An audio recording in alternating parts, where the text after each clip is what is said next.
ఆంధ్రప్రదేశ్లో మోంతా తుఫాన్ అత్యధిక ప్రభావం చూపించినటువంటి ప్రాంతాల్లో కోనసీమ జిల్లాలు చాలా ముఖ్యంగా చెప్పుకోవాలి. కోనసీమలో మోంతా బీభత్సం సృష్టించింది. ముఖ్యంగా అక్కడ కొండ చర్యలు చాలా ప్రమాదంలో ఉండే అవకాశం ఉందంటూ మొదటి నుంచి అధికారులు హెచ్చరికలు జారీ చేస్తున్నారు. చాలా ప్రాంతాల్లో చెట్లు పడిపోయాయి. ముఖ్యంగా సముద్ర తీరం వెంబడి అలలు చాలా వేగంగా వచ్చి తాకినట్లుగా తెలుస్తోంది. ఈ నేపథ్యంలో అక్కడంతా కూడా చాలా గందరగోళ పరిస్థితి కనిపిస్తోంది. మరోవైపు చాలా భారీ వర్షం నమోదైనట్లుగా కనిపిస్తోంది. చాలా ప్రాంతాల్లో ఇప్పటికీ అంధకారం నెలకొని ఉన్నట్లుగా తెలుస్తోంది. ఇప్పుడిప్పుడే అధికారులు అక్కడ సహాయక చర్యలను ముమ్మరం చేశారు. ఓవరాల్గా ఆంధ్రప్రదేశ్ వ్యాప్తంగా భారీ డిస్ట్రక్షన్ మనకు కనిపిస్తోంది. సుమారుగా 4.4 లక్షల ఎకరాల్లో వరి, పత్తి, మొక్కజొన్న, పెసర సహా అనేక పంటలు దెబ్బతిన్నాయి. మొత్తం 22 జిల్లాల్లోని 403 మండలాలపై ఈ తుఫాను తీవ్రమైనటువంటి ప్రభావాన్ని చూపించినట్లుగా తెలుస్తోంది. సుమారుగా 1204 పునరావాస కేంద్రాలు ఏర్పాటు చేశారు. 75,802 మంది అక్కడ ఉన్నారు. వర్షపాతానికి సంబంధించి చూస్తే నిన్న రాత్రి వరకు వచ్చినటువంటి వర్షపాత వివరాలు చూస్తే కావల్లో అత్యధికంగా 21 సెంటీమీటర్ల వర్షపాతం నమోదైంది. ఆ తర్వాత నెల్లూరులో 17 సెంటీమీటర్ల వర్షపాతం నమోదైంది. ఉలవపాడులో 16, సింగరాయకొండ 16.6, అలాగే జలదంకి నెల్లూరులోనే ఇదంతా కూడా 16, కందుకూరు నెల్లూరులో 15.3, కొడవలూరు, కలిగిరి ఈ మొత్తం వరుసగా నెల్లూరులోనే భారీ వర్షపాతం నమోదవడాన్ని మనం చూస్తున్నాం. 14, 13. ఆ తర్వాత సంతనూతలపాడు ప్రకాశంలో, లింగసముద్రం నెల్లూరులో 13. అంటే నెల్లూరు మీద ప్రభావం మనం అనుకున్నాం. విజయవాడ నుంచి పై భాగంలోనే ఈ ప్రభావం ఎక్కువగా ఉంటుందేమో. విజయనగరం, విశాఖపట్నం, కోనసీమ ఈ ప్రాంతాల్లోనే ఎక్కువగా ఉంటుందేమో అని మనం ఎక్స్పెక్ట్ చేసాం. కానీ డౌన్ స్ట్రీమ్లో కూడా నిన్న ఆర్టీవీ మీకు క్లియర్గా చెప్పింది. డౌన్ స్ట్రీమ్లో కూడా ప్రభావం చాలా ఎక్కువగా ఉంది. మనం క్లియర్గా చూస్తూనే ఉన్నాం. సో ఈ నేపథ్యంలో పరిస్థితి ఒక్కసారి మీరు చూడొచ్చు. డౌన్ స్ట్రీమ్ నుంచి వచ్చి ఇప్పుడు హైదరాబాద్కి దగ్గరగా తెలంగాణ వైపు నుంచి ప్రయాణిస్తున్నటువంటి పరిస్థితి మనం చూస్తూనే ఉన్నాం. ఒకసారి ఇక్కడ మనం చూడొచ్చు. ఇదిగో అక్కడ మనకి కనిపిస్తుంది మనుగూరు దగ్గర నుంచి మనకి రూట్ మ్యాప్ కనిపిస్తుంది. అటు పైన గోండా వైపు కనిపిస్తుంది. కానీ తెలంగాణకు అతి దగ్గరగా ఉండడాన్ని కూడా మనం చూడొచ్చు. ఇదిగో ఈ ప్రాంతంలో ప్రస్తుతం ఇక్కడ కేంద్రీకృతమై ఉంది. ఇక్కడి నుంచి ట్రావెలింగ్ ఎలా ఉందో మనం చూస్తున్నాం. ఇక్కడ వరంగల్, అలాగే రామగుండం ఇలా ట్రావెలింగ్ ఉండబోతుంది. సో ఖచ్చితంగా నిన్నటి నుంచి మనం చెప్తూనే ఉన్నాం, నల్గొండ, ఖమ్మం, వరంగల్ ఈ ప్రాంతాల్లో విపరీతమైనటువంటి ప్రభావం ఉండబోతుంది. మరోవైపు మనం చూడొచ్చు, ఇదిగో హైదరాబాద్ ఇక్కడ ఉంది. ప్రభావం ఇక్కడి నుంచి ఇలా కాన్సన్ట్రేట్ అయ్యి వెళ్తున్నప్పుడు ఈ సరౌండింగ్స్లో మనకు తెలిసిందే, సరౌండింగ్స్లో చాలా ఎక్కువ ప్రభావం ఉంటుంది. కేంద్రం కంటే కూడా, అంటే సెంటర్లో కంటే కూడా ఈ సరౌండింగ్స్లోనే ఎక్కువ ప్రభావాన్ని చూపిస్తుంది. కాబట్టి ఖచ్చితంగా హైదరాబాద్కి ఈరోజు సాయంత్రానికి భారీ వర్షాలు ఉన్నాయి. ఈరోజు ఇక్కడ మూవ్ అయ్యే టైంలో చాలా భారీ వర్షాలను నమోదు చేసేటువంటి అవకాశం ఉంది. సో దీని ప్రభావం క్లియర్గా ఆంధ్ర, తెలంగాణ, తమిళనాడు, కర్ణాటక 4 రాష్ట్రాల మీద చాలా ప్రభావం కనిపిస్తుంది. కేరళ మీద కూడా ప్రభావం కనిపిస్తుంది. ఆ తర్వాత స్లోగా అప్ స్ట్రీమ్ వైపు వెళ్ళడాన్ని మనం గమనించవచ్చు. It's kind of you turn అని మనం చెప్పుకోవచ్చు. సహజంగా ఇక్కడి నుంచి ఇలా పైకి వెళ్తుంది అనుకున్నాం, కానీ ఇక్కడి నుంచి ఇలా వచ్చి ఇలా లాంగ్ టర్న్ తీసుకొని వెళ్ళడాన్ని మనం చూస్తున్నాం. సో దీనివల్ల దీని ప్రభావం చాలా డిఫరెంట్గా కనిపిస్తుంది. సో ఇదిగో ఇది మేజర్ సెంట్రల్ రేంజ్ మనకి ఇక్కడ కనిపిస్తుంది. కానీ దీని చుట్టుపక్కల మాత్రం ఎక్కువ ప్రభావం మనకు కనిపించే అవకాశాలు చాలా క్లియర్గా కనిపిస్తున్నాయి. సో ఈ రోజంతా కూడా ఆంధ్ర, తెలంగాణ, ఇటు తమిళనాడు ఈ 3 ప్రాంతాల్లోనూ భారీ వర్షాలు ఉండబోతున్నాయి. ఇప్పుడు ఏదో తీరం దాటింది కదా అని రిలాక్స్ అవ్వడానికి అయితే అవకాశం లేదు. ఖచ్చితంగా మరింత నష్టాన్ని కలిగించడానికి మోంతా రెడీగానే ఉంది. మరింత నష్టాన్ని కలిగించబోతోంది. వర్షాలు మరింత భారీ ఎత్తున ఉండబోతున్నాయి. కాకపోతే కొంచెం లాంగ్ డిస్టెన్స్ నుంచి ట్రావెల్ చేస్తుంది. And at the same time చాలా స్లోగా ట్రావెల్ చేయడాన్ని మనం చూడొచ్చు. అంటే తీరానికి దగ్గరగా జరిగే వరకు కూడా 18 కిలోమీటర్ల వరకు స్పీడ్ మెయింటైన్ చేసినటువంటి మోంతా సైక్లోన్ తీరానికి దగ్గరగా వచ్చేసరికి స్లోగా 15 కిలోమీటర్లకు తన వేగాన్ని తగ్గించుకుంది. ఒకానొక సమయంలో 13 కిలోమీటర్లకు పడిపోయింది. అంటే ఎంత నెమ్మదిగా తుఫాను మన తీరం దాటుతుందో, ఎంత నెమ్మదిగా మన ప్రాంతాల మీదుగా వెళ్తుందో అంత భారీ నష్టం మనకు జరుగుతుంది. ఎందుకంటే అంత ఎక్కువసేపు మన ప్రాంతాల గుండా ప్రయాణిస్తూ ఉంటుంది. కాబట్టి ఖచ్చితంగా అంత భారీ నష్టాన్ని తుఫాన్ మనకి మిగుల్చుతుంది. సో ఇంకా దీని ఎఫెక్ట్ అయితే పోలేదు.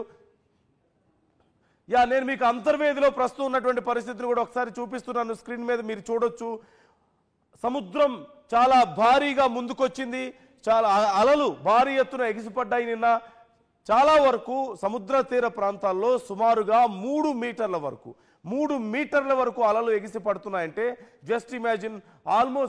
ఆల్మోస్ట్ ఇదిగో ఈ రూఫ్ టాప్ తగిలినంత ఎత్తు అలలు ఎగిసి పడుతున్నాయని చెప్పాలి. 3 మీటర్ల వరకు అలలు ఎగిసి పడుతున్నాయంటే అర్థం చేసుకోండి పరిస్థితి ఎలా ఉందనేది. సహజంగా 1 మీటర్ ఉండొచ్చు, 1.5 మీటర్ ఉండొచ్చు, కానీ డబుల్ హైట్లో అలలు ఎగిసి పడుతూ ఉన్నాయి. సో అంతర్వేదిలో పరిస్థితి నేను మీకు చూపిస్తున్నాను. అంతర్వేదిలో ఆ రోడ్డు అంతా కూడా పూర్తిగా ధ్వంసమైనట్లుగా తెలుస్తోంది. అలాగే ఆ ఆనకట్ట ఏదైతే ఉంటుందో రాళ్లతో నిర్మించేటువంటి ఆనకట్ట అదంతా కూడా ధ్వంసమైంది. అంతర్వేదిలో పరిస్థితిని మనం ఎప్పటికప్పుడు అబ్జర్వ్ చేస్తూనే ఉన్నాం. ఆ పరిసర ప్రాంతాల్లో ముఖ్యంగా తీర ప్రాంతాల మీద దీని ప్రభావం చాలా ఎక్కువగా ఉంటుందని మాట్లాడుకున్నాం. కానీ ఈ చాలా ఎక్స్పాండ్ అయిపోయి ఇది ట్రావెల్ అవుతున్న నేపథ్యంలో ఈ సైక్లోన్ సో ఎఫెక్ట్ చాలా ఎక్కువగా కనిపిస్తుంది. చాలా ఎక్కువ ప్రాంతాల మీద ఈ ఎఫెక్ట్ మనకు కనిపిస్తుంది. రైట్, మరికొద్దిసేపట్లో మనతో అంతర్వేది నుంచి ప్రతినిధి మనోజ్ జాయిన్ అవుతున్నారు. అలాగే కాకినాడ నుంచి మనతో ప్రకాష్ జాయిన్ అవుతున్నారు. కాకినాడ నుంచి ప్రకాష్ కూడా జాయిన్ అవుతున్నారు. సో అక్కడ పరిస్థితిని మనం తెలుసుకునే ప్రయత్నం చేద్దాం. రైట్, అంతర్వేది నుంచి మనతో మనోజ్ జాయిన్ అయ్యారు. ఒకసారి ముందుగా మనోజ్తో మాట్లాడదాం. కాకినాడ నుంచి ప్రకాష్ కూడా మనతో సిద్ధంగా ఉన్నారు.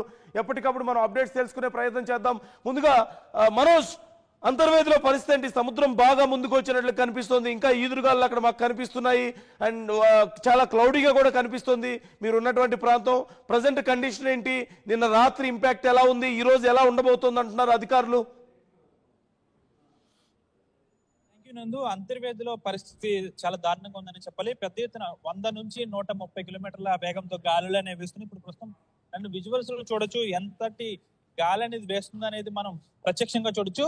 ఆర్టీవీ ద్వారా నిన్న మనం ఒక కథనాన్ని కూడా ఇక్కడ ఇచ్చిన పరిస్థితి, సముద్రం ముందుకు వచ్చింది, ఇక్కడే తీరం దాటే అవకాశం ఉందంటూ కూడా ఆర్టీవీ చెప్పిన విధంగానే అంతర్వేదిలోనే ఈ పరిసర ప్రాంతాల్లోనే మోంతా తుఫాన్ అనేది ఇక్కడ తీరం దాటింది. పెద్ద ఎత్తున భారీగా అలలు అనేవి ఎగిసి పెడుతున్నాయి. అంతర్వేదిలో ఆకాశం సముద్రము రెండు ఒకటైందా అన్నట్టు విధంగా ఈ ప్రాంతం మారిపోయింది. పెద్ద ఎత్తున ఈదురుగాలు వీయడంతో సముద్రపు కెరటాలు తుఫాను రాత్రి 11:30-12 గంటల ప్రాంతంలో తీరం దాటింది. అయితే తీరం దాటే సమయంలో పెద్ద ఎత్తున కెరటాలు లేచాయని అయితే స్థానికులు అయితే ఇక్కడ చెప్తున్నారు. ఏదేమైనప్పటికీ కూడా మోంతా తుఫానికి సంబంధించి కోనసీమ జిల్లాను అతలాకుతలం చేసిందని చెప్పొచ్చు. కొన్ని చోట్ల ప్రధాన రహదారులపై చెట్లు నేలవాలయ్యాయి, కొన్ని చోట్ల విద్యుత్ స్తంభాలు నేల కొరిగాయి, కొన్ని చోట్ల చెట్లు మీద పడి కొంతమంది చనిపోయిన పరిస్థితి కూడా నెలకొంది. అంతేకాకుండా కొన్ని చోట్ల విద్యుత్ స్తంభాలు నేల కోలడంతో పలు పూరి గుడిసెలు కూడా పడిపోయిన పరిస్థితి కూడా ఏర్పడింది. రాత్రి విపరీతమైన గాలి, ప్రస్తుతం కూడా గాలి అనేది విపరీతమైన గాలి అనేది చాలా దారుణంగా అనేది గాలి వేస్తుంది.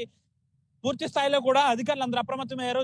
అంతర్వేదికి సంబంధించి ఈ పల్లెపాలెం మిగతా ప్రాంతాల్లో మత్స్యకారులను అయితే ఇప్పటికే అలర్ట్ చేశారు, పునరావాస కేంద్రాలకు తరలించారు. మనం చూసుకోవచ్చు రహదారులపై పెద్ద ఎత్తున సముద్రపు వాటర్ అనేది వచ్చేయడంతో ఇక్కడ స్థానికులు అయితే ఇబ్బందులు పడుతున్నారు. అసలు ఇక్కడ స్థానికులు ఉన్నారు, వారిని అడిగి తెలుసుకుందాం రాత్రి ఏం జరిగింది అనేది. ఆ రాత్రి ఏం జరిగింది, అసలు ఏ విధంగా ఉంది పరిస్థితి ఇక్కడ? రాత్రి తుఫాను తీరం దాటే టయానికి కరెక్ట్ గా మనకు సముద్రం కూడా పోటు ఎత్తుకుని పోటు వచ్చే టైం కాబట్టి రాకాశాల కింద మొత్తం సముద్రం రోడ్ల మీద రావడం, గ్రామాలు ముంచెత్తడం అనేది చాలా రకరకాల ఇబ్బందులు గురి చేసింది. దీని మొత్తం మీద ఏంటంటే తీరం ఇప్పుడు దాటిందని మన అవగాహన కూడా లేకుండా మాకు చాలా బాధాకరంగా ఉంది. ఎందుకంటే చాలా ఇబ్బంది పడుతున్నాం. చాలా రకాలుగా ఈ రాకాశాలలో మమ్మల్ని రాత్రి మట్టి భయభ్రాంతులు చేసింది. కావున మీరు రిపోర్టర్స్ అందరూ కూడా మా గ్రామంలో యొక్క పరిస్థితిని అవగాహన చేసుకుని మాకు ఎటువంటి ఇబ్బందులు కలగకుండా మాకు సహకారం అందించాలని కోరుకుంటున్నాం సార్. మొదట కాకినాడ తీరం దాటుతుంది అనుకున్న తర్వాత మచిలీపట్నం ఆకస్మికంగా రాత్రి 7-8 గంటల ప్రాంతంలో ఇటు సైడ్ కి తుఫాన్ అనేది కదిలింది. అంటే గతంలో ఇటు సైడ్ ఎప్పుడైనా తుఫాన్ తీరం దాటిందా? మాకు తెలుసుండి ఎప్పుడు కూడా ఈ ప్రాంతంలో ఎప్పుడు తీర ప్రాంతంలో తుఫాన్ అనేది రావడం మాకు తెలియదు సార్. అలాది ఎప్పుడో వైజాగ్ దాటిందని చెప్పారు, అక్కడక్కడ దాటిందని చెప్పారు, కానీ మాకు సడన్ గా రాత్రి చూసిన పరిస్థితులు బట్టి తుఫాన్ అంటే ఎంత భయంకరంగా ఉంటుందని అనిపించింది సార్. మాకు రాత్రి మట్టికి చాలా ఇబ్బందులు గురవుతుంది సార్. రాత్రి వరకు కూడా కొంచెం తుఫాన్ దాటినా కానీ ఈదురు గాలులు చాలా గట్టిగా వేస్తున్నాయి. మీరు ఎలా ఉంటున్నారు? ఇళ్లలో బయట పునరావాస కేంద్రాలు ఏమైనా ఏర్పాటు చేశారా? ప్రతి గ్రామంలో కూడా పునరావాస కేంద్రాలు ఏర్పాటు చేశారు సార్. రాత్రి కూడా కలెక్టర్ గారు, డిఎస్పీ గారు కూడా విజిట్ చేసి వెళ్ళారు సార్. మేమందరం కూడా పునరావాస కేంద్రాల్లో ఉన్నాం. పొద్దున్న ఈ తేరాపను చూసి కొద్దిగా సముద్ర తీర ప్రాంతం ఎలా ఉంది ఏంటని చెప్పేసి మా పొలాల పాడైపోయినాయి ఏంటని చెప్పి చూడడానికి వచ్చాను సార్. ఆక్వా చెరువుల పరిస్థితి ఏ విధంగా ఉంది? చెరువుల్లో సముద్ర వాటర్ వెళ్ళింది. ఆక్వా రంగానికి అంతరాయం వల్ల చాలా ఇబ్బంది పడ్డారు సార్. రాత్రి జనరేటర్ల సదుపాయంతో తుఫాను తీర ప్రాంతంలో తీర ప్రాంతంలో ఉండడం వల్ల చాలా ఇబ్బంది గురయ్యాయి. కొంతమంది మత్స్యకారులు కూడా ఉన్నారు. ఏంటి మీరు ఎగిరిపోయే అంత గాలి వేస్తుంది ఇక్కడ, ఎప్పుడన్నా ఉందా గతంలో? ఎప్పుడు లేదండి. ఎప్పుడు లేదు. ఎప్పుడు లేదు. కొంచెం గట్టిగా వేస్తే మీరు కూడా ఎగిరిపోయే పరిస్థితి ఉంది. అంతే కదా. ఎప్పుడన్నా చూసారా? ఎప్పుడు లేదు. మా వాళ్ళు ఎప్పుడు లేదండి. పెద్దలు లేదండి. రాత్రి ఏ విధంగా ఉంది పరిస్థితి ఇక్కడ? వర్షం అండి బాబు, గాలికి ఎగిరిపోయావు అండి బాబా. అంటే ఎప్పుడన్నా ఇలా ఉందండి?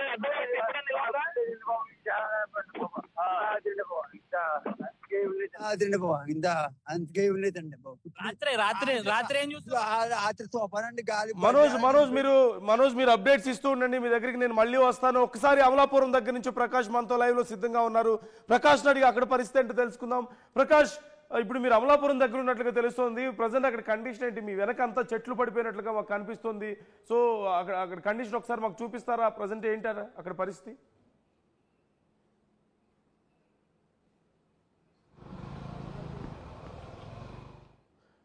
రైట్, ప్రకాష్ ప్రజెంట్ మీరు ఎక్కడున్నారు? అమలాపురంలో ఉన్నట్లుగా తెలుస్తోంది. అక్కడ అంతా చెట్లు పడిపోయి ఉన్నాయి. What is the condition? అక్కడ ప్రజెంట్ పరిస్థితి ఎలా ఉంది? రైతులు ఏమంటారు? బాగా అరటి రైతులు నష్టపోయినట్టుగా తెలుస్తుంది. చెరువు దగ్గర అయితే మొత్తం చెట్టు పడిపోతే మొత్తం అందరూ కూడా ఇబ్బందులు అయితే పడుతున్నారు. ప్రధానంగా చూసుకుంటే ఏదైతే ఈ యొక్క ముమ్మడివారం నియోజకవర్గంలోనే అలాగే ఒక ఉద్యానవన పంటలో ప్రధానంగా తో పాటు వరి కూడా తీవ్రంగా నష్టపోయామన్నారు. ప్రస్తుతం మాట్లాడే ప్రయత్నం చెప్పండి. ఏంటి మీ తోట, ఏ తోట నష్టపోయింది? అరటి తోటలు అవి పడిపోయినాయండి.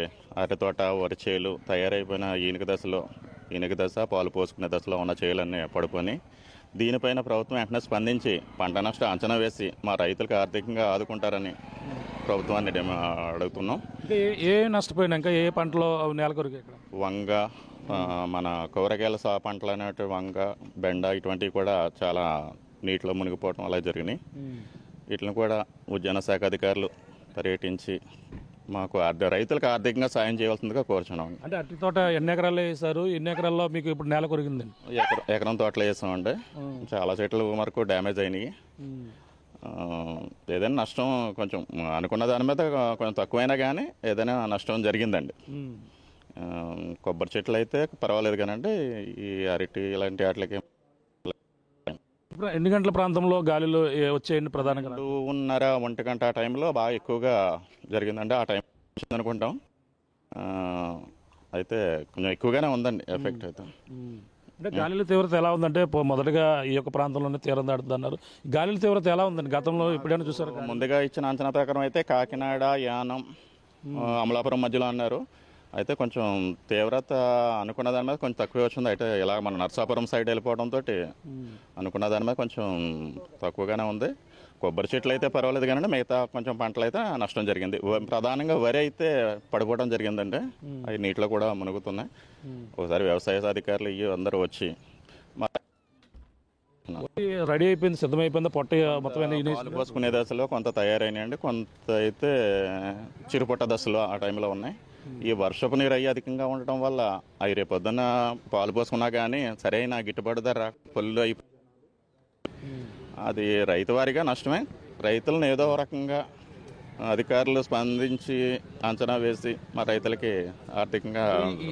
మీరు ఏదైతే అరటి తోట ఇస్తారో అన్ని కూడా ఇదే దశలో ఉన్నాయా? మొత్తం అన్ని కూడా కోసే దశలో మొత్తం నేల కొంత లేత మొక్కలు కూడా ఉన్నాయి. అది పరిస్థితి. ముఖ్యంగా ఈ యొక్క మొంతా తుఫాన్ ఎఫెక్ట్ అయితే కొన్ని ప్రాంతాలలో మొత్తం రైతులకైతే తీవ్రం దాటే సమయంలో గాలిల తీవ్రత రాత్రి 1 గంట సమయంలో గాలిల తీవ్రత అయితే రావడం జరిగింది. ఈ నేపథ్యంలోనే ప్రస్తుతం ఈ యొక్క ముమ్మడివారం నియోజకవర్గం కావచ్చు, అలాగే రావులపాలెం, ఈ యొక్క కొత్తపేట ఏరియాల్లో ఈ యొక్క ఉద్యానవన పంటలు అయితే తీవ్రంగా నష్టపోయాయి. కొన్ని ప్రాంతాలలో చెట్లు కూడా ఆ నేల ఇంకా వర్షాలు ఎక్కువ ఉంటాయి. ఇప్పుడైతే పడిన దానికైతే కొంత మేరకు అయితే నష్టపోయింది. అలాగే రేపటి నుంచి వర్షపాతం అయితే ఇంకా ఎక్కువగా ఉన్న నేపథ్యంలో అవి ఇంకా పూర్తి స్థాయిలో నష్టపోతామని, అలాగే రైతాంగాన్ని పూర్తిగా ఆదుకోవాలంటూ కూడా ఉమ్మడి తూర్పుగోదావరి జిల్లా రైతులైతే కోరుతున్నటువంటి పరిస్థితి ప్రధానంగా కనపడుతుందని చెప్పాలి. దీనికున్న తాజా పరిస్థితి. Right, thank you Prakash, thanks for the details. మొత్తం మీద అమలాపురం పరిసర ప్రాంతాల్లో దారుణంగా నష్టపోయినట్లుగా తెలుస్తుంది. రైతులు 4.4 లక్షల ఎకరాల్లో భారీగా నష్టం జరిగింది. ముఖ్యంగా అరటి వరి రైతులు తీవ్రంగా నష్టపోయినట్లుగా తెలుస్తోంది. ఇక ఉద్యానవన పంటలు భారీగా నష్టపోయారు. ఈ నేపథ్యంలో ప్రభుత్వం తమని ఆదుకోవాలి అంటూ వారు డిమాండ్ చేస్తున్నట్లుగా తెలుస్తుంది, వారు రిక్వెస్ట్ చేస్తున్నట్లుగా తెలుస్తోంది. మరోవైపు సముద్రం అల్లకల్లోలంగా మారడాన్ని మనం చూస్తూనే ఉన్నాం. ఇక నెల్లూరులో వరుసగా భారీ వర్షపాతం నమోదవడాన్ని మనం చూసాం. ఈ నేపథ్యంలో నెల్లూరు వ్యాప్తంగా భారీ వర్షపాతాలు నమోదయ్యాయి. నెల్లూరులో ఉన్నటువంటి అన్ని ప్రాంతాల్లోనూ వరుసగా ఆంధ్రప్రదేశ్లో ఉన్నటువంటి హైయెస్ట్ రెయిన్ఫాల్లో మనకి మ్యాక్సిమం రెయిన్ఫాల్ అక్కడే కనిపిస్తుంది. నెల్లూరు మీద భారీ ఎఫెక్ట్ ఉంటుందని ఆర్టీవీ మొదటి నుంచి మీకు చెప్తూనే వస్తుంది. ముఖ్యంగా మనం కాకినాడ, కోనసీమ జిల్లాల్లో భారీగా ఎఫెక్ట్ ఉంటుందని మనం అనుకున్నాం. ఈ నేపథ్యంలో చాలా ప్రాంతాల్లో నెల్లూరులో ఇళ్లు నీట మునిగినట్లుగా తెలుస్తుంది. పంటలు తీవ్రంగా నష్టపోయారు. వాగులు చాలా ఉప్పొంగి ప్రవహిస్తున్నాయి. వాగులు దాటే క్రమంలో అనేక మంది గల్లంతైనట్లుగా తెలుస్తుంది. మనం చూస్తూనే ఉన్నాం. ఈ నేపథ్యంలో గయాస్ మనతో లైవ్లో సిద్ధంగా జాయిన్ అవుతున్నారు. ప్రస్తుతం నెల్లూరులో పరిస్థితి ఎలా ఉందో తెలుసుకునే ప్రయత్నం చేద్దాం. గయాస్,